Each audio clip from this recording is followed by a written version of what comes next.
Gua maraton Squid Game 2, nggak maraton-maraton amat sih, dibagi 3 hari gitulah. Karena jujur episode 1 dan 2-nya sangat-sangat membuat gua pengen ngelanjutin. Season 2 ini bener-bener vibe-nya beda banget kayak season pertama. Setidaknya di gua, yang dimana gua adalah orang yang nggak terlalu suka season 1-nya. Kayak, ini season 1 tuh kayak apa ya, serba kurang dan sekurang-kurangnya, dan gue masih percaya bahwa faktor besar dari kesuksesan Squid Game season 1 adalah COVID. Tapi bukan berarti itu film jelek ya, lebih kepada film yang proper aja, cuman gak sespesial yang mungkin orang-orang katakan. Tapi menurut gue season 2 ini spesial buat gue. Namun, gue gak kayak kalian yang sebel season 2 gara-gara endingnya ngegantung. Jadi bikin penasaran, jadi bikin kayak, wah apa nih, wah mesti nunggu lagi nih. Enggak, itu udah seharusnya dilakukan sama mereka. Dan yang bikin gue sebel bukan itu, tapi ada yang lain. Dan apa tuh, No? Dan kenapa mereka mesti wajar bikin penasaran kayak gitu? Dan inilah opini gue mengenai Squid Game season 2. Kenapa tuh?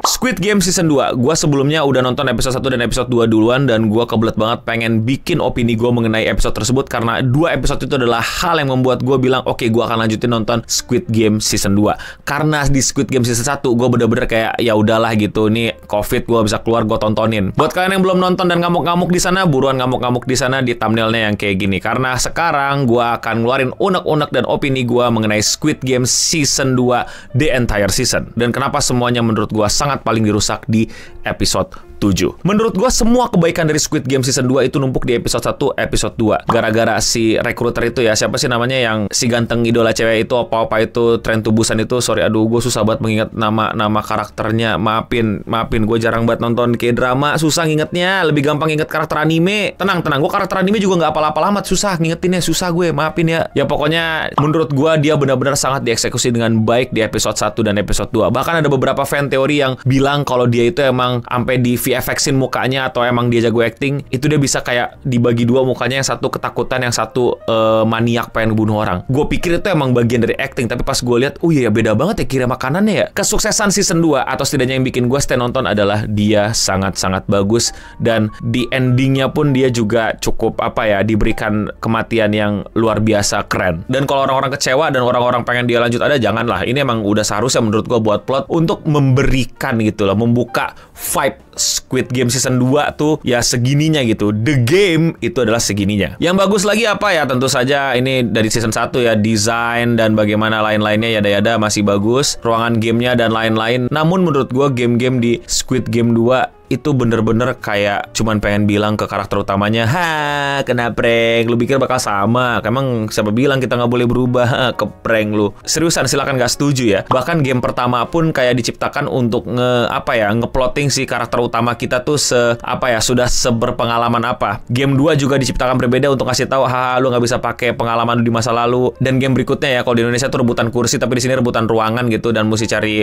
jumlah orang yang sesuai. Di situ pun menurut gua kayak untuk membangkitkan rasa tiap karakter di game ini sih. Tidak untuk the Squid Game itself, it's just budget kita banyak nih.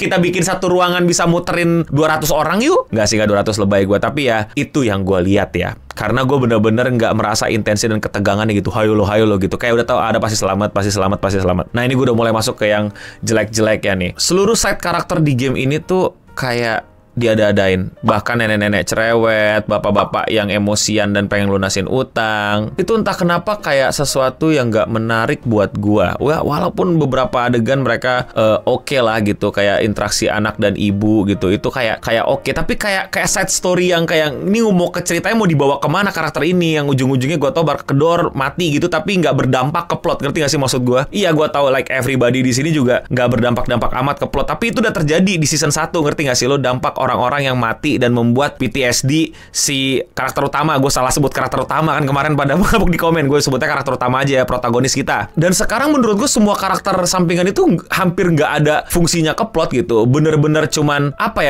untuk ada Squid Game aja. Karakter utama kita tetap dengan misi utamanya, yaitu adalah benerin PTSD gue, end the game once and for all. Tapi bukan berarti mereka kayak nggak mencolok gitu. Mereka mencolok keren banget, unik, tapi untuk diri mereka sendiri, bukan untuk cerita. Paham gak maksud gue? Apalagi Thanos. Banyak orang yang gak suka Thanos, bahkan banyak yang bilang kalau Thanos itu cuma pengganti si preman di season 1.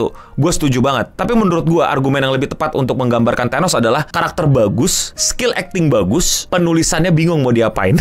Seriusan, dia itu banyak potensi tapi cuma dijadiin jokernya, pengganggunya, preman pengganti season 1-nya. Sayang banget. Dibikin mencolok kalah sama Garpu. Ya elah, ya gue tahu kan udah di Tisno kalau dia tuh benci banget sama yang Crypto Boy gitu kan. Tapi Crypto Boy-nya akhirnya pengen berusaha untuk memperbaiki relationship ke ceweknya. Terus I get it, but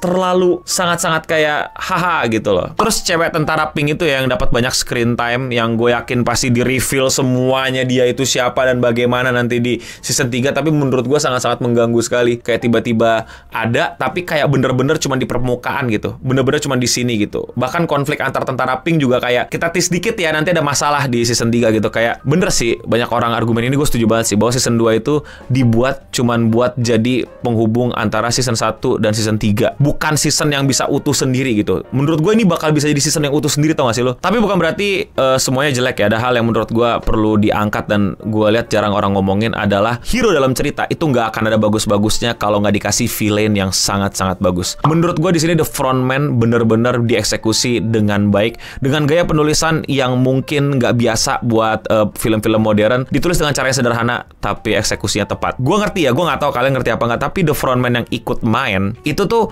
dan kita dikasih tahu bukan kayak apa plot twist ternyata yang satu itu adalah kayak yang satu dulu gitu. By the way, kalau kalian nggak tahu, dia kan nggak bisa minum susu. Yang satu dulu yang udah meninggal, kakek juga nggak bisa minum susu gitu. Jadi kayak dia kayaknya anaknya deh. Nggak, gue nggak pintar. Gue baca di internet udah ada yang bilang saya tidak bisa minum susu kayak anak saya gitu. Terus dia bilang, gue juga nggak bisa minum susu. Anak dan bapak nomor 1. Dia adalah game master, dia adalah penguasa, dia adalah orang yang pengen nge-twist hero kita, yang pengen jadi kayak Joker, bukan Joker Thanos tapi Joker Heath Ledger gitu. Joker yang emang pengen nge-break the hero dengan langsung, dengan di sampingnya, dengan betray, dengan cara yang paling tragis gitu. Dan itu kebawa banget pada saat voting-voting demokrasi itu, yang pengen nunjukin inilah demokrasi, kita menghargai hak Anda untuk memilih kebebasan berpendapat dan lain-lain, tapi ujung-ujungnya dardor. Ya itulah ngakunya demokrasi tapi gitu kan. Itu menurut gua permainan Frontman yang main jadi pemain itu sangat-sangat luar biasa. Sangat-sangat keren, sangat-sangat menambah bumbu dalam cerita. Nggak sosokan plot twist, itu gue hargai banget. Kita sebagai penonton tuh udah tahu dia tuh siapa, dan setiap ada slip kayak dia udah tahu namanya siapa, terus gimana cara dia selamat dan lain-lain gitu, terus gimana cara dia bisa lolos dan lain-lain. Itu jadi sesuatu yang lebih menyenangkan menurut gue dibanding tebak-tebakan siapa pengkhianatnya. Kita udah tahu pengkhianatnya siapa, tapi kita pengen lihat suffering hero kita dan bagaimana dia bangkit. Dan bahkan gue suka banget di ending bagaimana si kalau lo sadar, The Frontman ini berhasil ngancurin ideologinya karakter utama kita. Pada saat dia bilang, jadi kita mesti bikin pengorbanan untuk the greater good. Dan kita melihat bagaimana mereka dibunuhin teman-temannya dan mereka mesti menyaksikan untuk menjalankan plan mereka di episode 7. Walaupun akhirnya episode 7 yang ini pengen gue sebutin nih, sebenarnya banyak sih kekurangan-kekurangan yang lainnya, tapi gue masih agak ampuni gitu ketika episode 1, episode 2-nya keren dan si Frontman-nya itu hadir di situ dengan sangat baik gitu. Yang pertama adalah gue benci banget sama sebuah game show yang semuanya nggak jelas, kayak aturan nggak ada gitu, kayak semua suka-suka, semuanya rig gitu. Itu kita jadi kayak nggak bisa bergantung sama sesuatu, ngerti gak sih maksud gue? Kayak season 1 aja gue benci banget, ada yang bisa kerjasama, ada yang bisa dapat bocoran dan lain-lain. Season 2 orang-orang bisa nyelundupin narkoboy, neneknya bisa nyelundupin pisau. Jadi kayak udah lu nggak usah dengerin peraturannya lah gitu, udah suka-suka aja lah lu, siapa yang mau mati sekarang, siapa yang mau menang sekarang gitu. Kayak proses menuju itu tuh udah nggak keren gitu. Kita nggak bisa ngelihat hero kita berusaha untuk tackle the obstacle gitu. Wah, ini bakal balik ke yang game kedua ya. Gue nggak tahu lu pada bangga bagian game kedua di mana itu kayak semuanya tuh bener-bener kayak wah kebetulan nih lu jago ini. Itu sangat-sangat lazy menurut gue sih. Sorry to say, itu lazy, itu bener-bener membuat gue jadi kayak, bahkan mungkin si penulis juga sadar gitu ya, dan director gitu, makanya dibikin lagunya lebih lagu semangat daripada lagu menegangkan. Dan jatuhnya jadi bener-bener gak menegangkan. Tidak ada kayak semacam stake di situ, tidak ada yang dipertaruhkan di situ. Ya udah tinggal mati aja gitu, keperluannya untuk mati gitu di plot ini. Kayak nggak ada effort aja, effortless aja semua. Itu sebenarnya hal yang paling gue benci dari season 1 sih. Kayak hanya karena dia protagonis aja dia menang gitu. Bukan karena dia orang baik juga. Dan yang paling menurut gue paling gak bisa dimaafin dari episode 7 dan inilah orang-orang bilang karena cliffhanger-nya bang, karena gara gantungnya endingnya jadi bikin penasaran dan gak jelas segala macam. Gue gak ngerti kenapa banyak orang ngomongin itu, karena menurut gue itu wajar, karena biar marketing, biar season 3 ditonton sama kalian lagi sebagai fans. Dan buat kalian yang gak mau dikatain FOMO, yang bikin jelek episode 7 adalah actionnya pak. Itu gue tuh pencinta film action gitu, dan gue juga punya toleransi yang besar gitu. Kalau lu drama, kalau lu misteri gitu, action lu gak usah bagus-bagus amat, gak usah sampai kayak The Raid, gak usah sampai kayak John Wick, nggak itu top tiernya gitu. Cuman buat gue ridiculous banget men, pertarungannya di situ kayak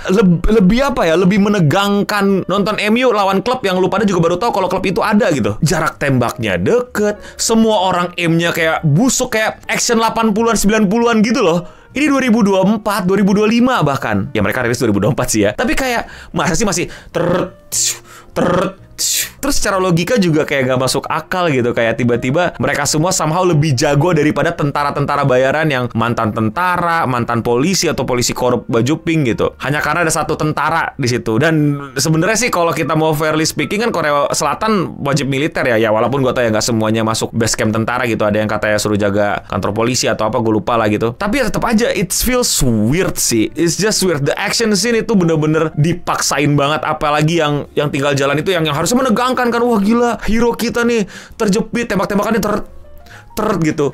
Kayak itu, sorry gue nggak tahu apakah udah ada yang ngomongin, cuman gue nggak lihat aja. Gue nggak mau klaim bahwa cuman gue yang ngomongin ya, tapi gue yakin ada beberapa yang mungkin juga penggila film action kayak gue itu nganggap ini bahkan di bawah standar pak untuk adegan tembak-tembakan. Jarak segitu gak ada yang kena, tembakan miss semua, tembok ditembakin mulu. Kan ada yang tentara kecil tuh pas dibuka awal-awal. Iya, tapi pas wow nih Una Sumida itu pada aimnya bagus-bagus semua pak. Cuman bisa ngenain yang gerak gitu, yang lainnya gak kena peluru nyasar gimana itu. Jadi kalau logika konsisten gitu loh. Jangan tiba-tiba di episode akhir aimnya pada kayak Stormtrooper gitu. Ini sayang banget season 2. Menurut gue adalah sebuah hal yang sangat malang sekali season 2. Gue rasa kalau misalnya penulisannya ini adalah season 2 dulu, kita nunjukin karakter hero kita yang udah pernah bermain dan tiba-tiba main lagi. Terus abis itu ada mungkin flashbacknya gimana pertama kali dia main. Baru abis itu konklusinya di season 3. Dan menurut gue udah bisa baca sih bahwa di season 3 ini si karakter utama kita ini kan, protagonis kita ini di break ideologinya bahwa apa yang lu perjuangkan untuk ganti sistem, merubah sistem, lawan sistem itu gagal. Lu masuk ke sistem pun gagal. Sekarang lu di dalam sistem, lu akan jadi sistem, lu akan jadi the frontman yang baru. Tapi nanti dia somehow ada flashback or something atau ada apa yang akhirnya bakal membuat dia jadi kayak nggak jadi frontman tapi jadi ledakin sistem segala macam. Frontman pasti gitu men. Awalnya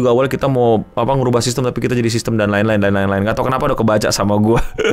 Tapi kalau menurut kalian bagaimana? Komen di bawah. Kalau kalian suka overthinking series kayak gini dan kalian mau support gue, lakuin dengan sesimpel klik tombol subscribe. Dan ya, sekian Radio Singham episode kali ini. Gue Eno Bening pamit undur diri. Dan untuk kita semua, green light, red light.